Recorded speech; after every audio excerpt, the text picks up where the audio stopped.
if you're here, there is a good chance you're feeling a bit stuck. I had a client who said to me right at the beginning, before our first call, I was a bit sad. I wasn't on the move. Does that sound familiar? That feeling of sadness, frustration, that feeling of just not being on the move, of being in limbo, waiting for an email, waiting for a callback, waiting for something to change. This module is about confronting that feeling head on. Not to ignore it or to just think positive, but to understand it, acknowledge it, and use it as a fuel to change the game entirely. Let's be honest about what that stuck feeling really is. It's not just impatience, it's draining. It's a slow burn that saps your energy. And it's a very specific kind of stuck. Think of it like this. Imagine you've painstakingly built a raft. This raft is your resume, your portfolio, your application. You put hours of work into it, making it as strong as you can. Then you push it out into the vast empty ocean of the job market. And while on this raft, you wait. You just float. You're not steering, you're just drifting. You're completely at the mercy of currents you can't see. Algorithms, recruiter moods, internal hiring freezes. You spend all your energy just scanning the horizon. In this case, your inbox. And you're desperately looking for any sign of a shift, any sign of life. Days pass. The silence is huge. That initial hope starts to curdle into anxiety, then into frustration, and then just into a kind of dull, draining exhaustion. You're doing the only thing you were told to do. Wait on the raft, but it feels like you're going nowhere. That feeling of being adrift, powerless, and with no control over your own direction, that is the essence of being stuck. When I asked another client what happens when he's just waiting, he said, "I'm just slowly dying inside." That is a powerful, honest, and incredibly common feeling. And it comes from one specific place, a feeling of lack of control. It comes from playing a passive waiting game. You're giving all your power away, and that slow erosion of control and agency is what leads to that slowly dying inside feeling. The traditional way of job hunting, just applying online and hoping for the best, it's designed to make you feel powerless. It's a broken system. So the first and most important thing I want you to understand is this. If you're feeling this way, it is not a personal failing. It is a natural result of being put on a raft with no paddle. Our goal together is not to learn how to wait better. It's to build a paddle, a sail, and a rudder so you can stop drifting and start steering. We're going to get you off that raft and onto a speedboat. The answer lies in understanding the physics of career energy. You are the object at rest. It feels heavy. It feels like it would take a massive amount of force to get moving. But here is the secret. Momentum doesn't start with a giant push.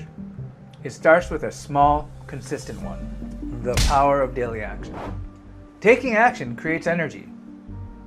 The more action you take, the more energy you have, and the easier it becomes to take the next action. Think of it like this. If you haven't worked out in a year, the thought of going to the gym feels impossible. But if you go today, just for 15 minutes, going tomorrow is slightly less impossible. And if you take action for 100 days straight, it becomes harder not to go. It becomes part of who you are. And the same is true for your career. The first day you decide to do something proactive feels hard. The 10th day, it starts to feel like a routine. After 100 days of taking small, consistent actions, you'll find it easier than ever to champion yourself. You will have rewired your approach from passive to active. And that same client who was slowly dying inside, his transformation began the moment he started taking small daily actions. He told me, it changed a lot. It's more positive. On a daily basis, I have more energy. And I'm doing more stuff and it's a lot easier now. He didn't land a job on day one. He just started building momentum. Stop being a fisher, become a hunter and a farmer. To help you understand this shift, I need to evolve that raft metaphor. Right now, most of you are on that raft operating as fishers. A fisher puts their line in the water. In this case, their application, their portfolio, their resume, and they wait. They hope something bites. It's passive. It's a game of luck, and it's draining because your success is entirely dependent on things you cannot control, and we are going to stop being fishers. Effective professionals in today's market are two things at once. They are hunters and they are farmers. Now, the hunter is your short-term active strategist. Hunters don't wait for opportunities. They track them down. They are actively looking for open roles at target companies. They are sending strategic DMs about specific positions. The hunter's goal is to get food for today. It's focused, direct, and addresses your immediate needs. The farmer is your long-term strategic cultivator. They don't just look for what exists. They create the conditions for future growth. They are building relationships before they need a job. They are commenting on posts, sharing their knowledge, and building their reputation. They are planting seeds that will grow into a massive harvest of opportunities down the line. And here's the most important part. You don't choose one. You must become both.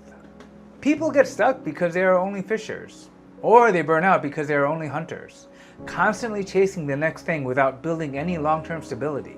By becoming both a hunter and a farmer, you build a powerful, resilient career strategy. The hunter feeds you today. The farmer ensures you will never go hungry again. Every small proactive step you take is you practicing one of these two essential roles. And with every step, you move further and further away from that powerless fisher on the raft. All right, enough theory. We've established that you need to stop being a passive fisher and become both an active hunter and a strategic farmer. That sounds great, but what does it mean right now? It means we need to give our new hunter and farmer their first set of tools and their first map. This isn't just an exercise.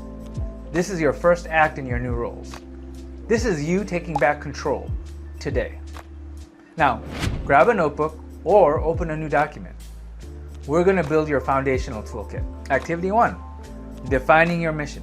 Before a hunter can track or a farmer can plant, they need to know what they're aiming for. They need a mission.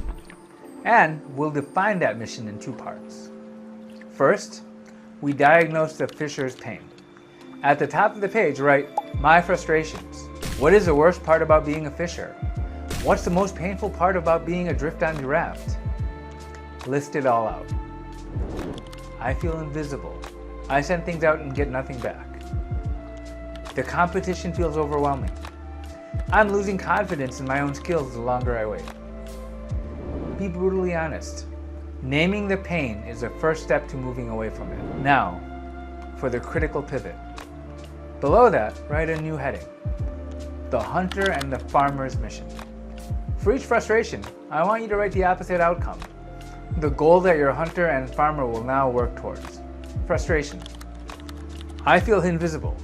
The mission becomes, the hunter will get me into conversations for specific roles.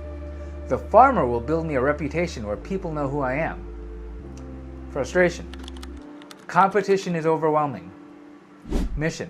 The farmer will help me stand out by building genuine connections. The hunter will target roles where my specific strengths are a perfect fit. See what we just did? We didn't just wish for a different reality. We gave our new personas a clear, actionable set of objectives. This is their map. Activity 2. Sharpening your tools and choosing your best seeds. Great. Your hunter and farmer now have a mission. But they can't go to work empty-handed. This next step is about equipping them. I want you to list out 3 to 5 initial career highlights that you are genuinely proud of. Don't worry about phrasing it for a resume yet. This is just about identifying your best assets. Think about it this way. For your hunter, these are your sharpest spears, your most powerful weapons. When you see a job opening you want, which of these stories will you lead with? This is your high-impact ammunition for the hunt. For your farmer, these are the most potent seeds you have. What are the stories you're going to plant in your network? What examples of your expertise will you share to build your reputation over time? These seeds, when cultivated, will grow into a forest of opportunities. Get them down on paper. That main character you shipped for a DLC. That time you stepped up and ran the character pipeline when someone left. That personal project where you finally mastered realistic hair. This list is your proof. It's your arsenal. It is the evidence that you are not starting from scratch. You already have incredible tools and valuable seeds. You just haven't been using them strategically. All right, let's recap. We've acknowledged the stuck feeling of being a passive fisher adrift at sea. We've defined our new powerful roles: the short-term active hunter and the long-term strategic farmer. Your action plan from this module is the first official act of these new roles. Complete your mission list, diagnose the fisher's pain, and define the targets for your hunter and farmer. Complete your I'm proud of list. Equip the hunter with their best weapons and your farmer with their most valuable seeds. And that's it. You are no longer just a fisher. You have a map and you have your first set of tools. You've officially started both hunting and farming. Get this done, and I'll see you there.